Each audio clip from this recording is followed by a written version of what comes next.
జీడిపప్పు ఉప్మా ఎలా చేసుకోవాలో ఒకసారి చెప్పేసుకుందాం. మరి ముందు చిన్న గిన్నెలో ఆయిల్ పోసుకొని దాంట్లో జీడిపప్పు వేపుకోండి ఫ్రెండ్స్, పక్కన పెట్టేసుకోండి. తర్వాత తాలిమెంజలు, ఎండుమిర్చి, కరివేపాకు వేయించుకొని ఉల్లిపాయ పచ్చిమిరపకాయ కట్ చేసి వేసుకోండి ఫ్రెండ్స్. అది వేగినాక టమాటాల ముక్కలు సన్నగా కట్ చేసుకొని వేయండి.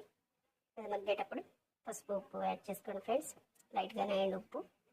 తర్వాత అది మగ్గినాక గ్లాస్ రవ్వకి గ్లాసున్నర లేదా 2 గ్లాసులు, కొంచెం లూజ్గా తినాలనుకున్నాను 2 గ్లాసులు వాటర్ పోసుకోండి.